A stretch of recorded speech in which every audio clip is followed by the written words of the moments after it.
You are listening to Thrival Nutrition Podcast, episode 62. Welcome to the Thrival Nutrition Podcast with me as your host, Lahana Vigliano. We talk all things holistic living, real food nutrition, fitness, herbs, essential oils, and so much more. I'm here to make your holistic lifestyle simple, easy, and fun for you and your family. I am beyond thrilled that you are here. So let's go over and hop over to today's episode. Happy Tuesday! I am so excited about today's interview with Dr. Patel, where we're talking about chronic fatigue, but even more than just chronic fatigue, different things that, we can do in our lifestyle before we, meet with a functional medicine doctor, things we can do beforehand with our diet and our sleep and just, the lighting and just being outside. And there's just so many different things that we covered and he went a little bit in depth with. And I think it's so important that this knowledge, this education that you learn every single time you listen to my podcast or other health podcasts or, whatever you do, read books. This is so important because we're always learning things that we can do in our own home to help improve our health. And so he founded the Living Proof Institute, which is really, really awesome. And it's just a group of functional medicine practitioners that help you and partner up with you to find the root cause of any health issues that you may be having. And I really love what he says about, the patient being its own doctor and, our doctors, the people that we partner up with in the healthcare system should be educating us and guiding us. I find that message really, really powerful in itself. And I feel like that should be so encouraging to you that you have way more power over your body than you think. So let's just go over and chat with Dr. Patel. I'm very excited that he's on the podcast this week. Hi, Dr. Patel. How are you doing today? I'm doing really well, Lahana. Thanks for asking. Yes, thank you for coming on the Thrival Nutrition Podcast. I'm very excited to have you. But let's go ahead and get started. Just, explain to our listeners who you are and what you do. Sure. My name is Sachin Patel, and I'm actually now a functional medicine success coach. So I help practitioners implement functional medicine in their communities, and I teach them how to create systems so that they can reach as many people as possible. But then I also teach them clinical skills so that they can help as many people as possible, because, of course, getting them in your office is the first step, but then getting them better is the next and probably the most important step. That's awesome. What got you into that? Because you're originally a chiropractor, correct? Yeah, so as a chiropractor, chiropractic and functional medicine kind of go hand in hand because 80% of functional medicine is really lifestyle medicine. And that's the basis of what gets people well. And chiropractic is truly a lifestyle, not a procedure like most people think. So the fundamental tenets of chiropractic are based around how we eat, move, and think. And so basically that's what functional medicine is as well, is basically our health is governed by these three principles: how we eat, move, and think. The layer that functional medicine adds on top of that is the element of diagnostic and lab testing, so that we can dig a little bit deeper and get a little bit more granular with the biochemistry. So really functional medicine is an extension of chiropractic, and chiropractic is an extension of functional medicine. The two are naturally paired together. My journey started about a decade ago now. And as a sports chiropractor, I was on the news. We were helping people with chronic tennis elbow and golfer's elbow, and that landed me on a news report. And, the result of that was phenomenal. We had all these people call in, but as soon as these people came in, the results were disastrous because none of these people actually had tennis elbow or golfer's elbow. They wish they could play tennis or golf. They were mostly dealing with chronic health issues, particularly things like fibromyalgia, chronic fatigue syndrome, autoimmunity. And as I started interviewing these patients, I realized that there was nothing I could do to help them. But more importantly, I realized that nobody else was helping them. And they had already seen every specialist and had every test done under the sun. So the answer wasn't more doctors and more lab testing. The answer was a more careful evaluation of what the causative factors were. And that's when I realized that I needed to become that practitioner. So I got trained in functional medicine, and I've never looked back, and it's just been an amazing, magnificent journey. And I started selfishly kind of for myself, because I had somewhat of my own chronic health issues. I didn't realize it at the time how bad they were until I actually got rid of them. But I had chronic fatigue, I had chronic joint pain, I had acne, so I had a bunch of things going on myself that were holding me back from being my best self. And once I learned the principles of functional medicine and I combined it with the lifestyle principles of chiropractic, my health truly transformed. So I made it my mission to educate as many people as possible around this topic. And now I've made it my mission to educate as many practitioners, because right now this is what the world needs. It needs more functional medicine practitioners who are taking a holistic and integrative approach, and more importantly, an approach that's empowering patients to be their own best doctor. Yes, I saw that in your biography, and I totally agree with that, and I resonate with that. And I also love working with my chiropractor too, because like you said, it goes hand in hand. And I remember when I would go see him and we just, get on talking about just living such a holistic whole body approach. And I love it. So I know you mentioned that you had some health issues of your own, so you weren't always a healthy living person. No, I wasn't. And that's part of the reason I went into chiropractic, was because, I had physical pain, I had joint pain, I had chronic stiffness, and then I also developed non-physical pain because I was having digestive issues and fatigue. And so what I realized on my journey initially was that my biggest issue was gluten. And growing up vegetarian, eating essentially a grainitarian diet, if you will, and some vegetables, mostly grains, but some vegetables, I think that was the impetus that, caused a lot of these issues for me.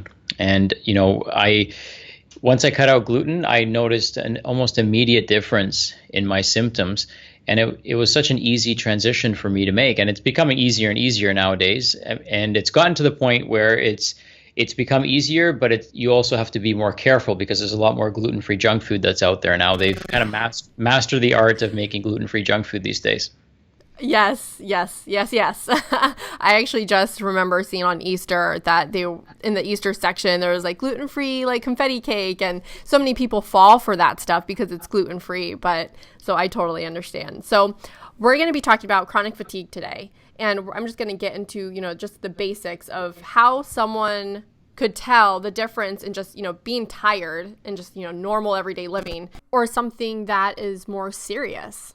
Well, the first thing is, there's obviously this fatigue that we have if we party too much, or if we don't get enough rest, or if we're under tremendous amounts of stress. And that's usually fatigue that dissipates when we do get enough rest, right? But then chronic fatigue is a bit more persistent. It's something that we can't really explain from a patient's perspective. They're getting enough rest, they're eating relatively healthy, their stress is relatively under control, but no matter how much they sleep, no matter how healthy they eat, again, relatively speaking, they still feel like their energy isn't where it needs to be. So I would define chronic fatigue as persistent fatigue in the absence of any other explanation. Dig a little bit deeper. So with chronic fatigue, where is it stemming from? Well, that's the thing. It's going to vary from person to person.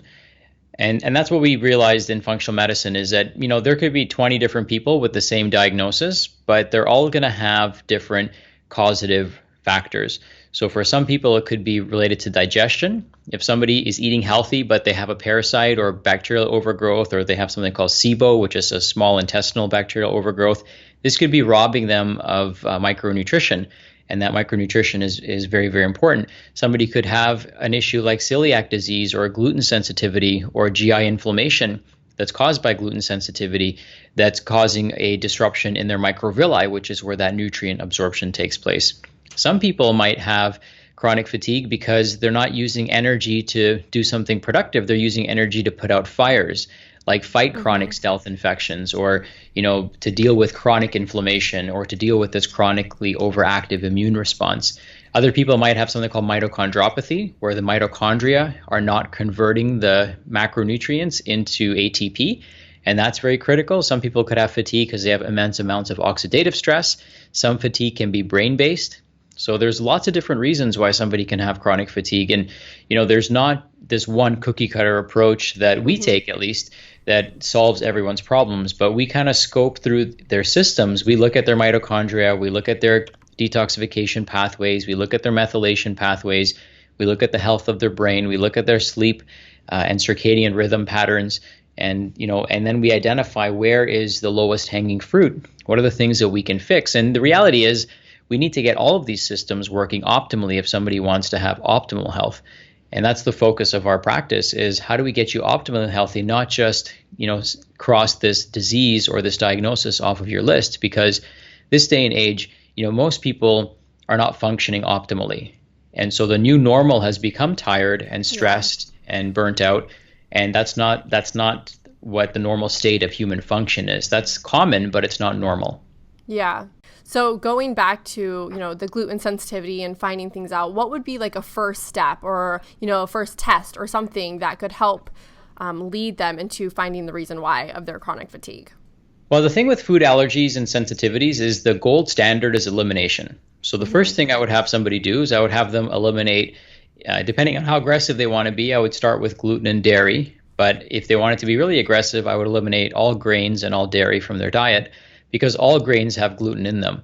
They might not have gliadin as we traditionally think of in gluten, but they're all going to have some form of gluten, which can be inflammatory. And there's a lot of cross-contamination that can also take place. And grains for some people can be quite inflammatory, depending on their microbiome too. So there's a huge element of biochemical and biological individuality based on our microbiome. And our blood type can play a role. The predominant blood type is type O.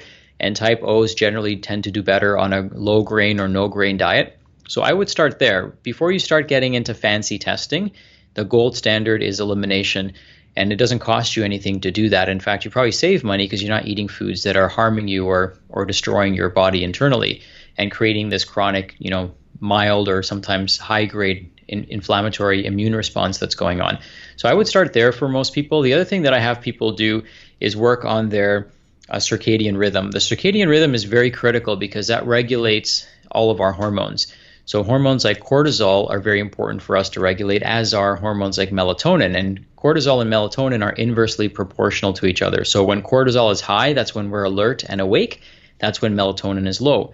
In the evening, as the sun sets and as we wind down and as we turn the lights down, turn our phones off, turn the TV off, then what happens is cortisol goes down and melatonin goes up. And melatonin helps us heal, repair, and regenerate. So it's a very important immunomodulator, but an also important modulator of our sleep. And that's when we rest, heal, and regenerate. And so if people don't have their circadian rhythm and their light biology dialed in, then they're going to run into chronic fatigue issues as well. And then the thing that layers on top of that goes hand in hand with cortisol is blood sugar.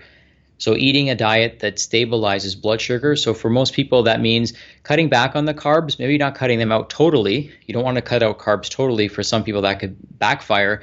But what you do is you reduce your carbohydrate intake and you increase your healthy fat and healthy protein intake. And, it might be worth saying that I recommend as much as people can, as much as they can afford, they eat a gluten-free, organic, whole food diet. I mean, that's kind of the general terminology that we would use. But organic is very important as well, because we're learning more and more the impact of GMO foods that are sprayed with things like Roundup, and also some of the chemicals and pesticides that are used in our food supply can also create interferences in our metabolic systems, which then interfere with energy production. Definitely. So going back to circadian rhythm, because I totally agree with that, and I'm a big proponent of it, is talk to us about the effects on lighting, like the artificial lighting in our computers and our phones, and how that affects us, producing melatonin and things like that. Sure. So it first starts with understanding that every animal and every plant on the planet regulates its biology with the rising and setting of the sun, and human beings are no exception to that. One of the challenges that we face compared to equatorial countries is the length of our day changes. So the days in the summer are longer and the days in the winter are shorter. So this is just a natural disruption in our regular circadian biology. If you live towards the equator, the day is 12 hours long and the night is 12 hours long. So and it stays like that throughout the entire year. So living in an equatorial country makes it so much easier to regulate these things. Whereas here in North America, I live in Toronto. So in North America, we have in the summer, now the days are getting much longer. The sun is coming up much earlier. And so as the days lengthen, we have less dependency on artificial light. And in the winter, we have more dependency on artificial light. Artificial light generally tends to be more towards the fuller spectrum. And what that does is it tricks our brain into thinking that it's daytime. And we don't want our brain to think that it's daytime at 8 o'clock or 9 o'clock at night, because at that point the sun has probably set and our systems have kind of intuitively started to wind down. And so as that happens, as our exposure to that full spectrum light decreases and we get more into the yellower, amber colored, if you look at a sunset has like a yellowish orange glow to it versus full spectrum during the day. So you want to try to use, if you are going to use artificial lighting in the sense of using a light bulb, you want to try to use bulbs that are more in the amber color spectrum. So 2700K or lower, more in the yellow-orange spectrum of the light frequency. And so these are some simple things that people can do to start regulating their biology. One thing that I encourage everyone to do is watch the rising and the setting of the sun every day if they can, and get outside for a midday walk. So as soon as we're done this conversation, I'm going to go outside and just have a quick walk, because that raises serotonin, and serotonin through the pathways of methylation in the evening turns into melatonin. So we need adequate sunlight to actually make the melatonin in the evening. And so one thing that people want to keep in mind is that our melatonin production increases based on a couple of things. It increases based on how low our cortisol levels are. So this is where mindfulness, relaxation, getting off our phones, not checking email, not opening our regular mail in the evening can be quite powerful. And also it's regulated by light. So you want to sleep in a room that's pretty cool and also as dark as possible.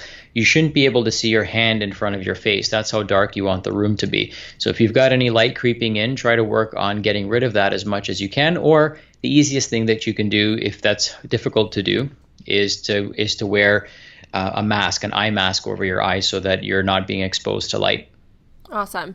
And what are your thoughts? I know going on a walk, me and my daughter, we do that all the time around after lunch or, lunchtime. We're just always out there playing. And I'd really love to hear your thoughts if there's any science behind grounding as we go on our walk out in our neighborhood and in the park. And, we always love to try to be not as barefoot as we can, but when we're out and about in our yard, we love to be. So is there any science behind grounding? Well, Dave Asprey just wrote a book called Headstrong, in which he actually talks about grounding. And so there is some science in there. And grounding, for those of you that don't know, is basically connecting yourself with, barefoot, bare skin, barehanded, whatever it might be, with the earth. And there's an exchange of ions that take place. And there's a lot of research now that's also been done by Gerald Pollack. He wrote a book called The Fourth Phase of Water.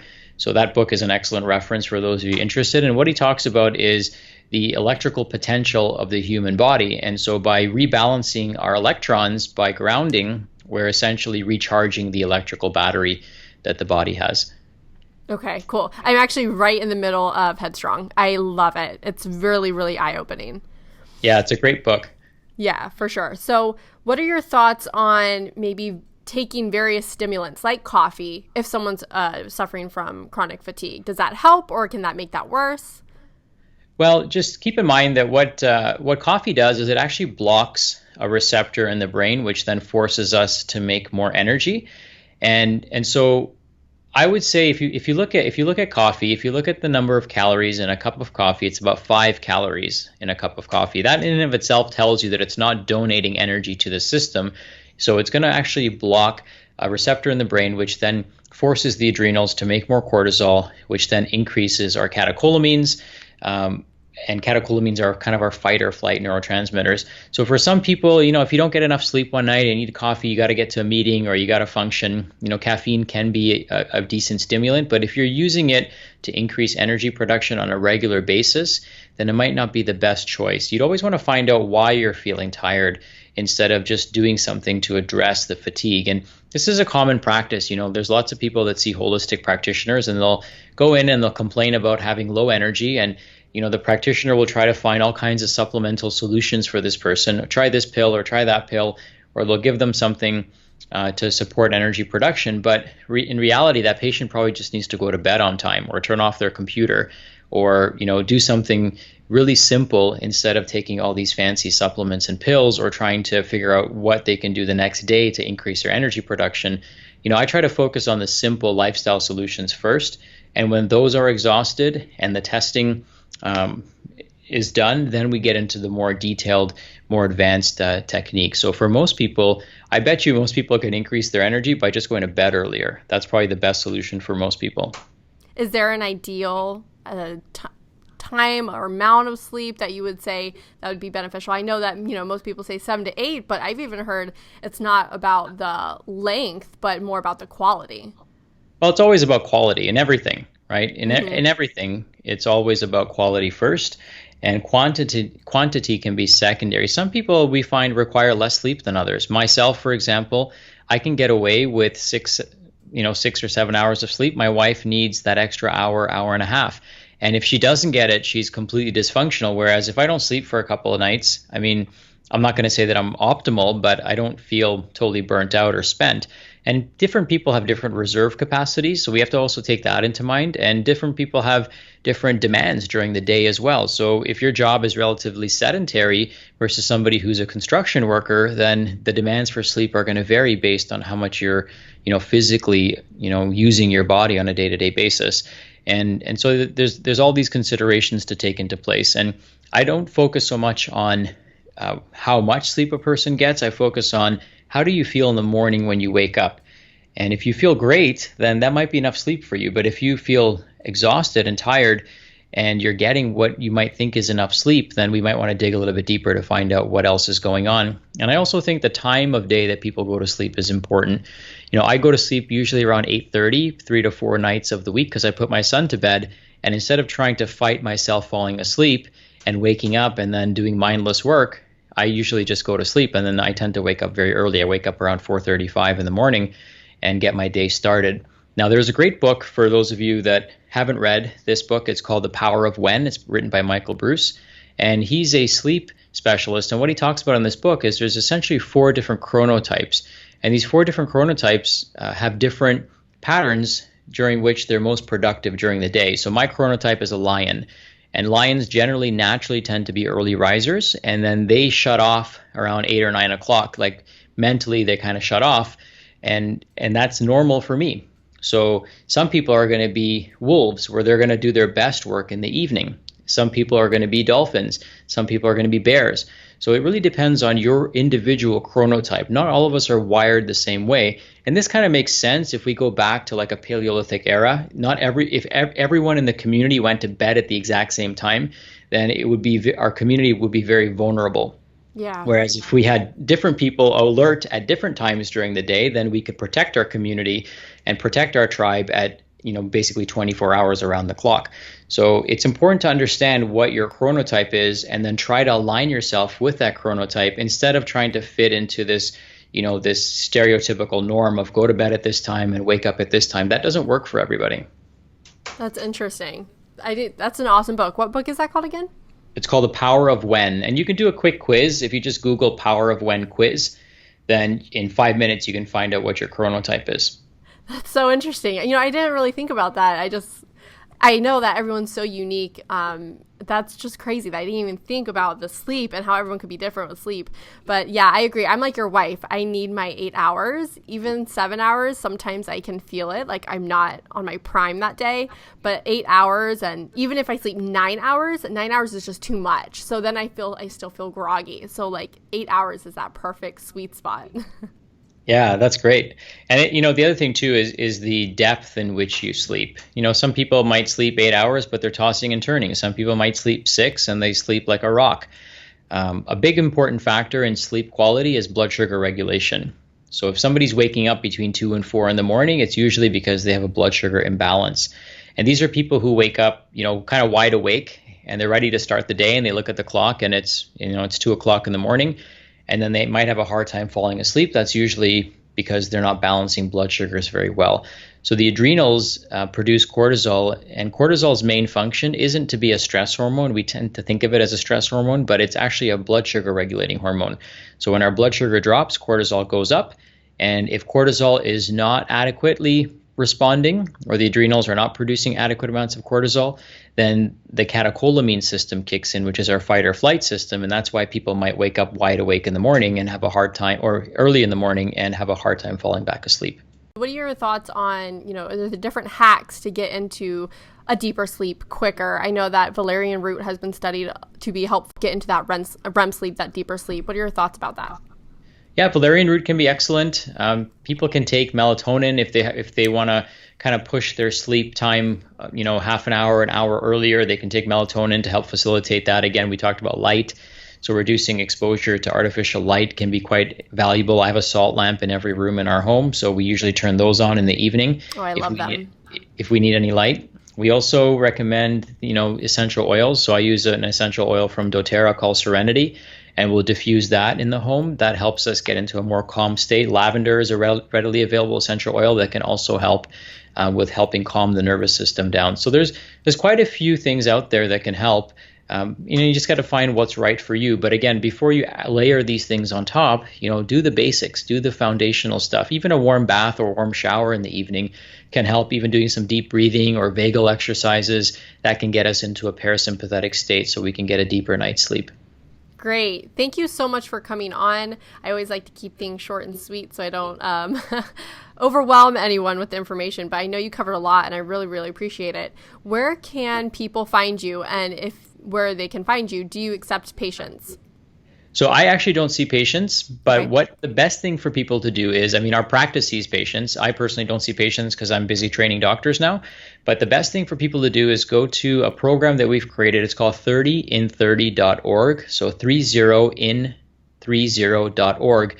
And we give away 30 of my best tips. So 30 things that you can do before you call a doctor, before you see a functional medicine practitioner. It's all about self-care and self-mastery.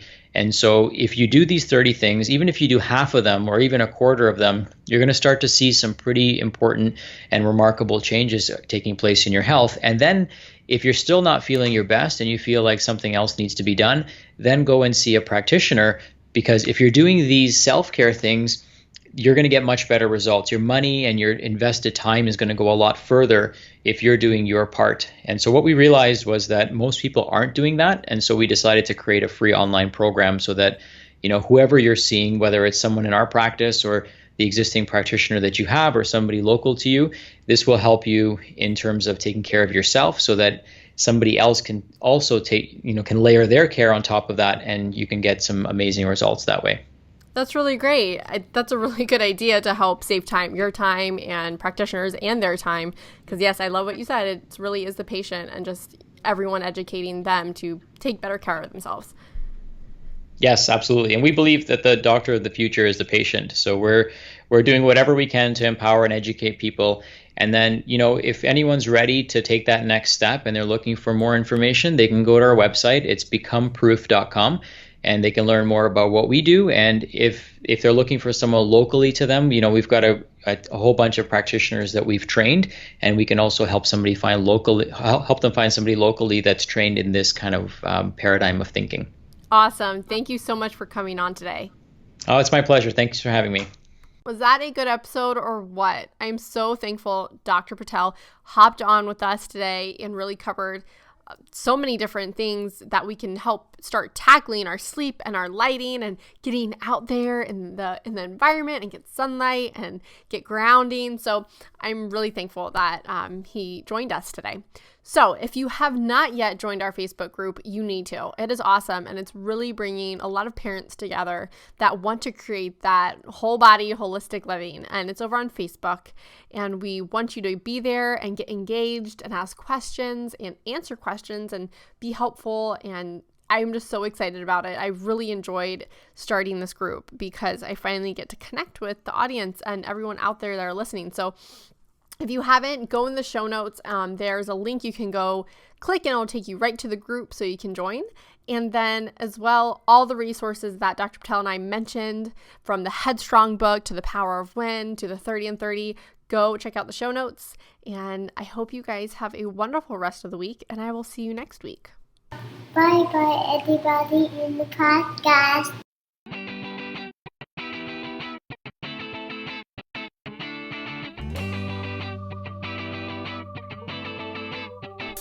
The contents of this podcast are for educational purposes only.